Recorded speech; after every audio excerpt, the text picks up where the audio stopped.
Losing a child is devastating. We hear from parents who share with us about life after loss.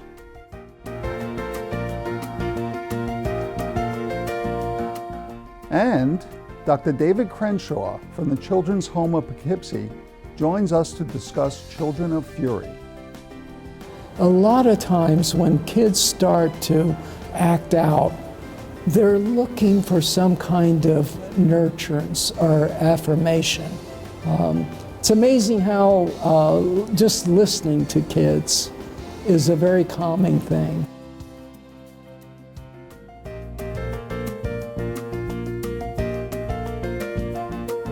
And we revisit a local school's effort for prevention through drama.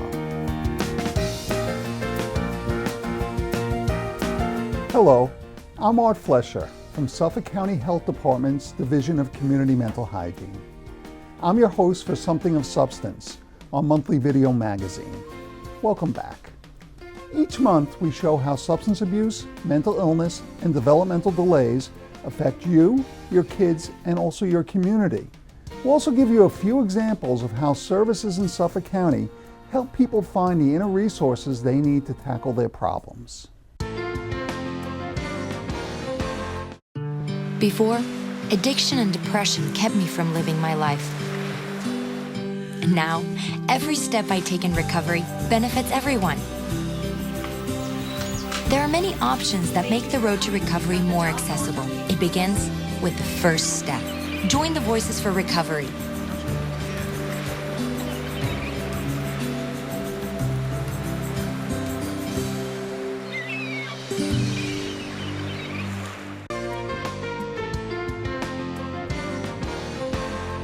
Substance use and addiction is a disease that impacts families, regardless of background, race, gender, or social status. It happens with a vast range of outcomes, the worst of which is loss of life. We had the opportunity to interview a few parents that have experienced this devastation and have turned that loss into hope for others.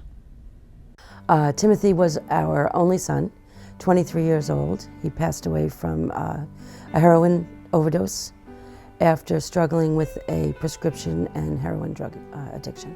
This is my son, Jake Koningsdorf. He died last July 13th of 2013. He was 21 years old. This is Thomas Ventura. He was 2 weeks short of his 22nd birthday when he passed. Some say heroin overdose. He died due to the disease of addiction. Well, Megan was beautiful. I mean, she was a smart young woman, an athlete. She was a national rower. She had many IVs looking at her as far as coming to their schools. Well, Adam was my son. He was 23 years old when he passed away from suicide. My son Maxwell was a very loving, kind-hearted person. He was my only child. He was very considerate and caring about other people's needs and always wanting to help someone. Timothy was a very fun-loving, comedic, compassionate guy. He went to a local Catholic school and a local university where he was an A student and believed in no drugs, no drinking, and no alcohol. Let me tell you a little bit about Jake. Jake's story is the most common story you're going to find in the 21 to 25-year-old range right now. In high school, he started using OxyContin. He became addicted within the first year. We did not know about it. He came home and he told me one day, I have an OxyContin addiction, and I didn't know what that meant. I didn't know what that meant I was supposed to do. And we started the battle that many, many families today on Long Island are battling. And his addiction only lasted 2.5 years. He died after a medical injury where he was put on Percocets in a hospital before I could get to the hospital to tell him he was an opiate addict in recovery. And he died 3 weeks after that from one injection of heroin. Adam suffered from bipolar. He was diagnosed when he was 18 years old with his first attempt at suicide. Also using drugs, and from there on it was the system that took over. It was the system that took care of the illness but not the person. Thomas was born on March 28th, a very happy, content baby, grew into an adventurous boy. He is the middle of 3 children. He was an All-American lacrosse player, as I said, very adventurous, loved to be outside, loved to play with Nerf guns with all the boys in the neighborhood, played PAL football, an outstanding athlete. And somewhere along in, I would say, 10th grade, started to dabble, and his gateway drug was marijuana. Everybody loved Jake. Jake was brilliant. He had 134 IQ. He was an ADD kid, so he had to rein that in a lot. He was the kind of guy that every one of his friends came to. Jake was the one, everyone who needed advice, they came to Jake. Jake counseled everybody. Jake just couldn't counsel himself. And when he found OxyContin, it made him, quote unquote, feel like he thought everybody else felt, that security. And it very quickly got out of his control, and like most addicts, they don't know it's coming. They think it's no big deal. They're high school kids. They experiment. It's part of growing up. And it took him over really, really fast. And when we found out what was happening, we did what people recommended, and we pulled back a little bit. We pulled back some resources, and that's when our kids find street heroin, because it's less than 1/5 of the cost of opiates on the street. Thomas went from being the all-American boy to a mean, deviant thief who would do anything to get his next fix. Heroin took over his body, mind, and soul, and that was the addict that I dealt with. When Thomas wasn't high, I saw glimpses of my son. By the time a parent becomes aware that there is an issue with their child, the child's way beyond what they're seeing. When it gets that obvious, they've been doing this for a while, because they're real good at hiding what they feel about themselves, how they're medicating themselves. The prevention is #1 key, and that is going to change for a lot of people with the I-Stop law and other things. The pills that were on the street every day in huge amounts, it's not there anymore. So our younger kids are safer. The biggest problem, the most common thing I found, is what we've done to the children in this age group. They play t-ball and nobody loses. They go to school and everybody plays on a team. There's no winners, there's no losers. Our kids, my son, didn't know how to fail. He was taught that everyone is okay. And when you get older and life smacks you in the face and you have to take some hard looks at who you are and what your deficits are, they're not prepared for that. Well, Megan was on her way to an Ivy League school. She was, like I said, a national rower, and took a wrong turn in her senior year of high school. Became very depressed and went on to lose that Ivy League school entrance because she was a national rower, and fell into a severe depression. Stayed home, went to college here, and started to use drugs in college with the drinking. Our kids have to experience life. They have to understand that they don't win every day. They have to know winning, but they have to know failure too. They don't have the same safety we grew up with either. 9/11 changed everything for everybody. We were always safe in our own backyard. Our kids aren't safe anymore. They grow up with fear. So if they grow up with fear and they don't grow up with coping skills, you've got the perfect storm for someone to hand them a pill that numbs everything in their world. And one pill leads to 2. It's a perfect storm that's existed for these people. But coming up, there's going to be much more awareness, because everyone's talking about heroin now. They're talking about opiate addiction now. The pills are pulling back. It is going to change. People need to let go of the stigma. There is no stigma with the disease of addiction. There are so many people that are affected by this. You need to let it go. And you just need to you could be standing on a soccer field and the parent next to you could be going through the same thing. Let it go, find help, find support, and it should be, why not my child? Don't think that you're immune to this disease. After my son's passing, I did not want him to be another statistic. I felt that his passing, I needed to turn it into something positive, because I just could not let his life be gone, because this is happening to so many families. And through my pain, I needed to do something, and that's why I started my organization, my nonprofit. After Timothy's death, we decided that we needed to speak out in Timmy's voice. Timothy would have wanted that. So we joined Long Island Council for Alcoholism and Drug Dependency, and we created Push Long Island. Push Long Island is People United to Stop Heroin on Long Island. We decided to group together with parents of Long Island who are struggling with addiction in their families and make a push to stop this epidemic. I hope that by doing this, that it will increase awareness, and it actually helps me because I'm helping other people. And I'm keeping his name alive. It's keeping his memory alive, although it may not be in a positive sense, but it will be a positive sense when one life is saved and increased awareness is brought about. The Jake Koningsdorf Foundation's main purpose is to assist the willing into recovery, to get them what they can't get anyplace else, to give them that chance to add a recovery life. The Fallen on Long Island, NY is just a Facebook page where you can come, get information, you can speak with other parents that have lost their children, you can get medical information. If you get in touch with me, my number's there. I will absolutely send you to people that can handle the situation. I mean, I'm not a doctor, but I've experienced the loss of a really wonderful child, and I'll listen to you. My advice to parents is to have a conversation every day, a deep conversation.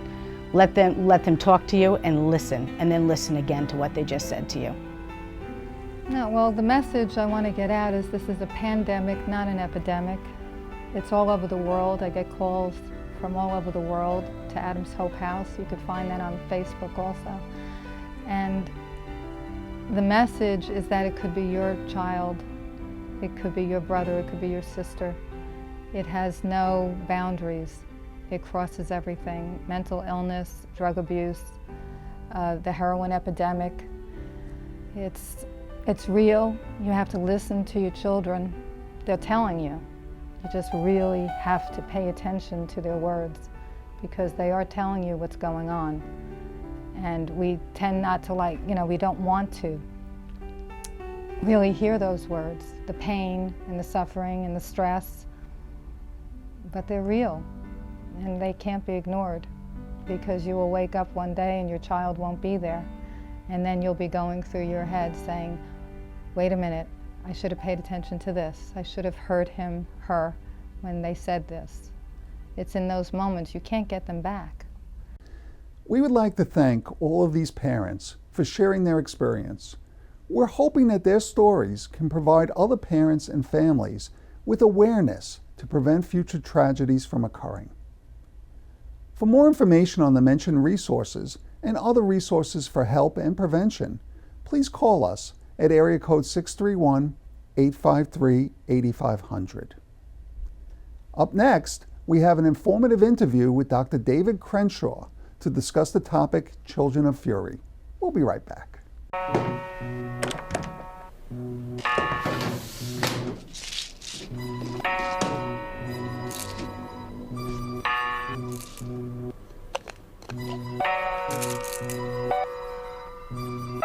Who else has been taking your prescriptions?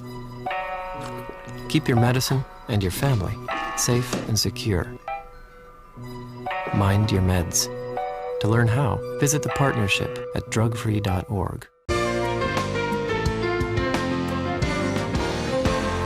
Dr. David A. Crenshaw is a renowned psychologist and is the clinical director of the Children's Home of Poughkeepsie.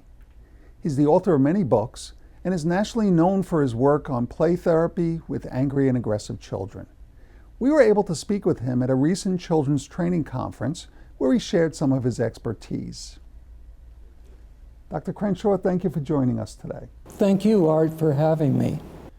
What is meant by the term Children of Fury? Children of Fury are kids who have been betrayed in one manner or another. And of course, there's a lot of different ways that children can feel betrayed. If parents abandon them or desert them, of course, they're going to feel betrayed.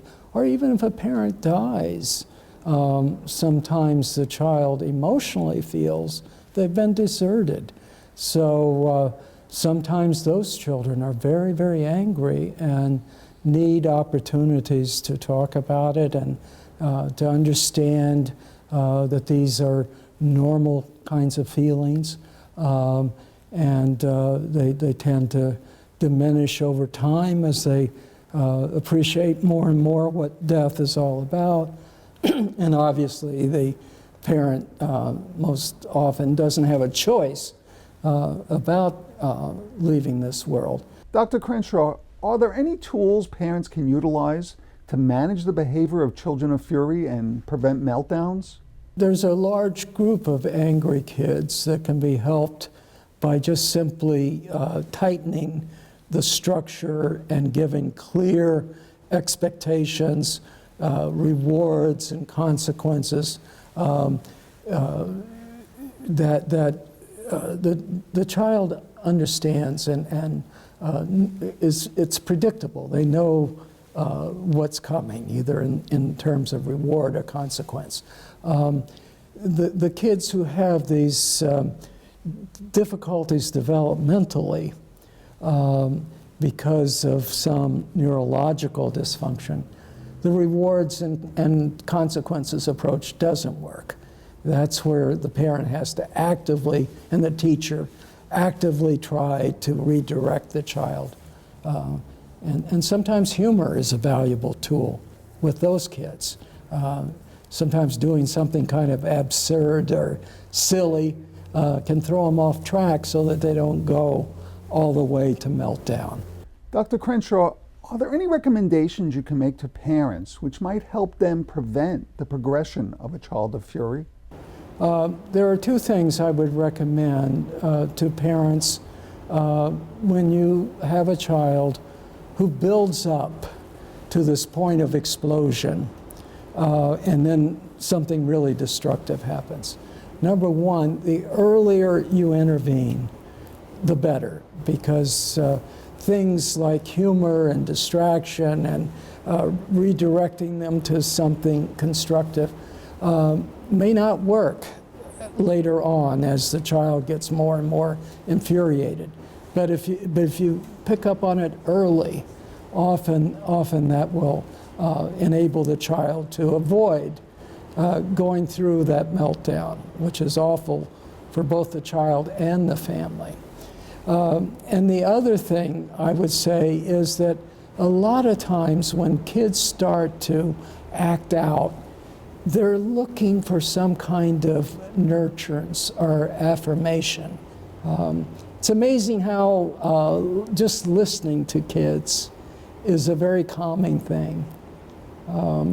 And sometimes they keep elevating, escalating, because they think nobody hears them. We would like to thank Dr. Crenshaw for sharing his expertise on the topic of children with fury.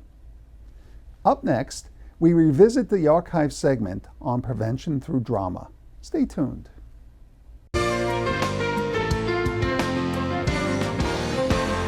For years, Paul J. Gelinas Jr. High School has used a creative approach to reach students about various social issues. In our archive segment, we revisit a student production to teach peers about some of the dangers of alcohol and other drugs. There are two rules that'll keep you alive on the streets. And both of them are, me first. You make friends if they got good H, or if they know a good connection. You can always rob them when things get slow. You see, junkies don't press charges. I did uppers all day, and then Valium at night to calm me down. Then I won another election. The uppers went up even more, and Valium wasn't downer enough. I started doing barbiturates. Life turned into an elevator that was going 1,000 miles per hour, both ways at once, and always a heartbeat from crashing. It's like my mind had split in two. I was hallucinating, but I was still trying to take care of Ben. I could see both sides at once. Give me your hand, Ben. No, what's the matter with you, Jenny? I was frightening myself, but I had to protect him. We'll be okay. Stay away. You're scary. But of course, you don't want to run into them again in the dark. Almost everyone who uses smack starts dealing when the need gets big enough. But it's a very dangerous game, very unstable customers. Mugging was my system. You see, I don't have any money, So if you have any money, I'd like you to give it to me. See, you don't have to help me, but I'm a rather heavy drug user. Basically, what we try to tell the kids is if we can help one person, we've done our job. And over the years, over the 8 years we've done this program, we've helped a great many people. So we feel we've succeeded in our job, and that is to help the community in any way we can. Even in a small way, we've helped the community. This process started about 8 years ago. We were trying to find another way to reach students, and we really felt that students learn better by their peers. And it was a creative way, a different way of sort of reaching students, thinking out of the box a little bit, actually. And we pick different topics every year depending upon what's going on in the community or what we feel is of need. Bobby DiPerzio, the director of the show, came to me with the social worker and said they had an idea and it was a little risky, and would I back them on the idea. My former background was a school psychologist, so I thought there was a lot of value to it, and we got support from central office, and we kind of launched it. We modified some of the language and some of it to make it more age appropriate, but the message wasn't lost, and I think that was the most important thing, to keep giving the message out year after year. Well, I personally think that no matter how much trouble you're having, using drugs is just going to put you lower and lower down, and that you really cannot gain anything from doing drugs. You only have things to lose, nothing to gain. So that's really what I learned from this whole show, not even just my character. Mr. DiPerzio is involved with the theater arts program here at Gelinas through the years, and these are our 8th grade. He identifies them at the end of the 8th grade for the 9th grade performance. They're strictly 9th grade performers. There's an audition process. We had about 50 9th graders audition for the show. They were very interested in being a part of this because it has a reputation about it. So they wanted to be a part of this. It's a little bit more than an acting experience, it's more of an educational experience. So I met steroids. At first, I thought it was nothing. I didn't feel any different. But that night, I was still pumping hard when they got ready to close the place. In a few days, I was lifting the lights out of that gym. I was a steroids addict in the show, and the reason my character did steroids was because his dad was always pushing him to do sports, and he was really bad at all the sports he tried, and he really was trying, and nothing seemed to work. And then he went to the gym and tried lifting weights, and that didn't work, and someone offered him steroids, and he took it, and he ended up dying from lifting what he thought he could on the pills, but his body really couldn't take. It was like kind of like an illusion that the drugs gave off, and his bones shattered, the bar smashed on his neck, and he died. It sends like the message across that's like needed for this grade and stuff. Don't do drugs, pretty much, and like it shows like everything about like why we should do drugs and like stuff that 9th graders are put forth with like every single day, like drinking and stuff. Like there's like drinking everywhere in 9th grade, and like it's time to make the decision if we're gonna do it or not. And this play is just like make sure you don't do it, because like it shows what's gonna happen. They should really get out basically everything about the harms of drugs, what they can do to you, what they can do to your social life, and they can do to your physical life, and how not to give in to peer pressure or pressure from anybody. I think because you start to own some issues, which is nice. It's not just reading about it in the paper and saying, oh, that poor kid in a different town. It could be my town, it could be my kids. So that's the power, I think, of it. They kind of own issues and talk about it within our own little homeschool, which is nice. And it hit. I rolled my head back and forth on the couch, loving that rush. And then I caught enough reality to smell something burning. I spun my head around to look at the door, and I saw my hair go past my face, and it was in flames. It's really not worth doing drugs, because if you end up like my character ended up, you end up with a burned face for the rest of your life. And even if you're still alive, there's no way to go back out in public. Nobody's gonna believe that you're you, because you're gonna have to get all sort of plastic surgery and stuff. The uppers wore off about 10 o'clock. I got scared. I nearly popped some downers, but I knew I couldn't. Then by 12 o'clock, My stomach was heaving and I got sick nearly 4 or 5 times. Then I got the shakes. I thought I might feel better if I got out of bed and got dressed. So I dragged myself out of bed. But as I tried to walk, the shakes turned into convulsions. I gashed my face open on my dresser as I fell. Then, after a while, the convulsions slowed down, and I tried to reach my phone to call Mom or the emergency room or somebody, but my muscles wouldn't respond.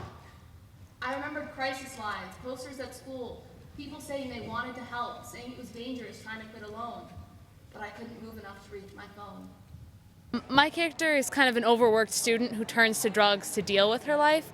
And just for people to know that people automatically assume it's the quiet kid in the back of the classroom who's the one doing drugs, but sometimes it's the A++ student who is always at the top of their grade. But, you know, stress takes its toll, and sometimes people think they need help that way. And they should really seek help in other ways. My advice to people that are experiencing drugs would be to obviously contact the authorities if, not the authorities, but the lines that can help them so they can help themselves, and that there's always help and you don't really have to suffer alone, which is the message given by ADDICT. The most important part of it is in the program, the numbers, the hotline, the crisis numbers. If people are sitting 4 weeks from now, a month from now, 3 years from now, 15 years from now, and they go, wait a minute, I saw this show and it was talking about crisis lines. People can use these. And that, in my opinion, is one of the most important parts of our program, is that there are places to go after today. It's not just about today. It's about what you can do when you need the help. Because it may not be today, but you may need it. And you may know somebody that may need it. I really hope that kids were reached out by us. I really hope that we reached them and that we got to them and our point across, because I think it's really important that they know what can happen to them if they do something as pointless and stupid as drugs. For more information about substance abuse prevention, contact the Prevention Resource Center at area code 631-608-5014. We'd like to thank our viewers for tuning in to Something of Substance. Our video magazine is a public resource, and we're eager to hear your feedback, as well as any suggestions you may have for future show topics. For all inquiries and concerns, please contact me at art.flesher@suffolkcountynY.gov. I'm your host, Art Flesher. Join us again next month for more of Something of Substance.